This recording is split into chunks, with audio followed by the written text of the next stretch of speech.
l'histoire d'H&M dans une vidéo un petit peu axée réalité, monde de l'entreprise.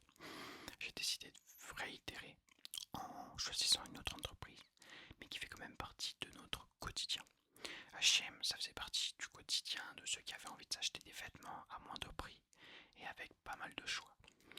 Là, on va parler d'une application que tout le monde possède sur son téléphone et que tout le monde utilise quotidiennement. Aujourd'hui, messieurs, dames, je vous raconte l'histoire un petit peu sombre de Snapchat. Vous le savez comme moi, notre génération n'a pas grandi avec Facebook. Cependant, deux autres applications ont fait partie intégrante de notre adolescence, et on les a encore. Snapchat et Instagram. Personnellement, Snapchat, c'était le réseau que j'utilisais beaucoup au collège. À l'époque, il y avait, je sais pas si vous vous souvenez, les flammes. On devait faire les flammes tous les jours. Feu. Une photo avec écrit feu. Tous les jours, tous les jours, tous les jours, tous les jours, tous les jours. Et c'est l'application sur laquelle on parlait avec nos amis proches, voire nos amoureux, amoureuses. Je sais pas, vous, moi quand je parlais avec des gens sur Instagram, ça c'était des connaissances. Et pour passer sur Snapchat, c'est que notre relation avait évolué. Si je parlais à une fille et qu'on passait sur Snap, ça veut dire que c'était vraiment, ça commençait à devenir sérieux, tu vois. Quand j'y pense, c'est un peu ridicule. Et pareil, un mec, un pote ou une meuf pote, si on passe sur Snap, ça veut dire que vraiment on se voit souvent et tout ça. Bref, j'ai voulu faire cette vidéo parce que récemment je me suis dit bon, Snap j'y vais plus. Je passe déjà beaucoup de temps sur TikTok, Instagram. Il faut que petit à petit je me détache de ça. Donc j'ai supprimé Snapchat. Mais avant je me suis dit, avant de supprimer complètement ça de ma vie, il faut que je m'y intéresse. Qu'est-ce que c'est que ça? Qu'est-ce que c'est? Donc j'ai décidé aujourd'hui de vous raconter l'histoire de Snapchat. Je sais pas si vous l'avez vu. Snapchat a récemment annoncé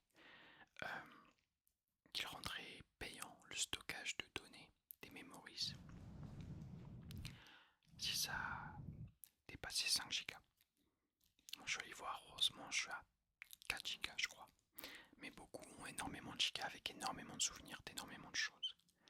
Et en fait moi je suis allé voir mes memories après ça et j'ai vu qu'il y avait des choses qui remontaient à 2017. Donc c'est assez fou. S'il y a 8 ans, c'est là qu'on se rend compte que le temps passe très vite. Mais bref, messieurs dames, je vous demanderai de vous installer confortablement et d'écouter l'histoire que je vais vous raconter. Rendons-nous déjà dans le pays où tout a débuté, où quasiment tout est créé d'ailleurs. Les États-Unis, plus précisément en Californie, dans l'université prestigieuse de Stanford, là où de grosses entreprises sont nées telles que Google, Instagram ou LinkedIn. Celui qui a créé l'application Snapchat est un étudiant, Reggie Brown. Il a cette idée lorsqu'il est en soirée avec des amis. Leur conversation dérive un peu vers un phénomène qui a vu le jour en même temps que les smartphones et Internet, le sexting. Donc le fait de s'envoyer des messages et des photos un peu hot, un peu olé olé.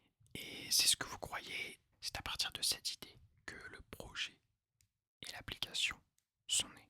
Reggie s'est dit qu'en envoyant les photos de manière éphémère, à l'époque c'était 10 secondes maximum, tout le monde utiliserait son application, car au même moment, une affaire éclate. Anthony Weiner, un élu de New York, est contraint de démissionner après avoir envoyé des photos à caractère sexuel à différentes femmes. Ce gros porc, pardon. Snapchat permettrait alors de pouvoir envoyer ce genre de photos sans laisser de traces. Et là, vous voyez la perversion de l'homme. C'est pas dans le but de protéger. Là, ils se sont dit, ok, le gars s'est fait choper. Ça veut dire que, vu que les photos ont été retrouvées, il s'est fait choper. Pour pas que ça arrive, pour que les gens utilisent notre application, on va laisser ça éphémère. Sauf qu'ils ont pris ça sur l'exemple d'un gars qui faisait du harcèlement sexuel, littéralement. C'est pour ça que je dis l'histoire sombre de Snapchat. C'est que ils se sont servis d'un truc de prédateur pervers pour pouvoir créer un business rentable. Reggie court alors à la rencontre de ses deux amis, Evan Spiegel et Bobby Murphy, qui lui sera en charge du développement. Les deux compères voient en cette idée un potentiel énorme. Place au design de l'application. Le premier nom choisi est Peekaboo. À l'époque, chaque application populaire, les mêmes qu'aujourd'hui d'ailleurs si on enlève TikTok, possèdent une couleur qui leur est propre. Le trio remarque l'absence de couleur jaune, c'est pourquoi ils la choisissent. Il faut dorénavant une mascotte, un logo. Ils choisissent alors un fantôme, lié à cette idée d'évasion, de choses qu'on ne voit que pendant quelques secondes, de discrétion, d'anonymat.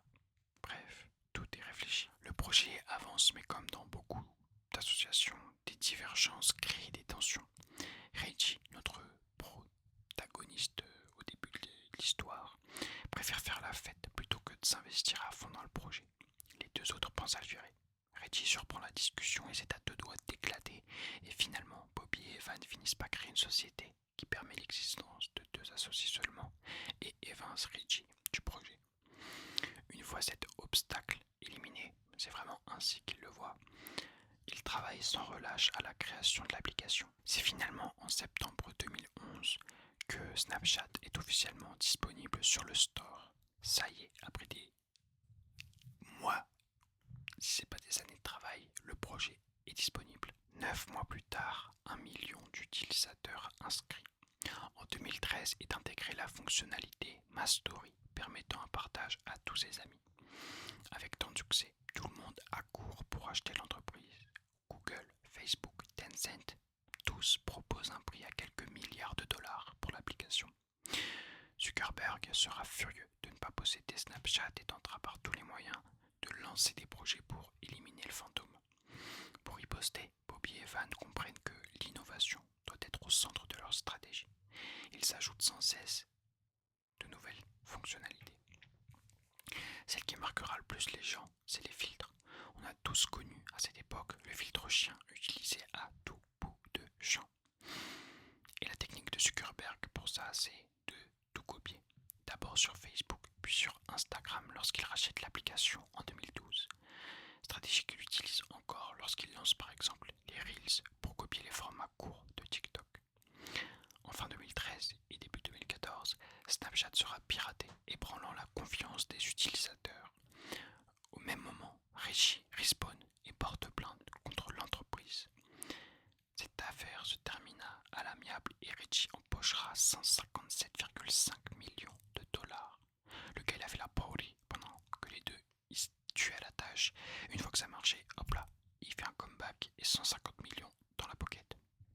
Le roi du pétrole. Et au fil des ans, Evan continuera d'investir massivement dans l'innovation, que ce soit pour des projets à succès comme le rachat de Bitmoji, mais également pour des projets qu'on a un petit peu moins vus, comme les lunettes lancées en 2016, les Snapchat Spectacles. J'ai une petite anecdote montrant la force des Kardashians. En 2018, Kylie Jenner tweet simplement: est-ce que c'est moi ou plus personne n'ouvre Snapchat? C'est tellement triste. Et hop là, en une journée, l'entreprise perd 1,3 milliard de dollars de valeur à la bourse. Malgré cela, l'application est peu à peu délaissée des utilisateurs et ne promet pas d'exister indéfiniment, sachant qu'en 2022, l'entreprise était encore en perte de plus d'1 milliard de dollars. Sachez que sur plus de 10 ans d'existence, ils n'ont été rentables que pendant 2 trimestres. Voilà. Ça ne veut pas dire qu'ils se payaient pas. Ils se payaient grâce au levée de fonds qu'ils faisaient. Mais l'entreprise n'était pas rentable. Et c'est là qu'on comprend pourquoi ils ont récemment lancé cette fonctionnalité payante du stockage de Memories. C'est parce que leur business model, ils n'ont pas créé un projet avec un modèle économique très rentable. Il y a eu les publicités sur Snap, il y a eu les filtres en collaboration avec des films ou des marques, mais en fait ils gagnent pas d'argent, c'est gratuit, rien n'est payant, ils ne gagnent pas d'argent. Donc on ne sait pas ce que ça va donner, mais on sent très bien que globalement de moins en moins de gens s'intéressent à Snapchat, à part peut-être les plus jeunes, mais TikTok a tout niqué. Instagram se porte plutôt bien pour l'instant.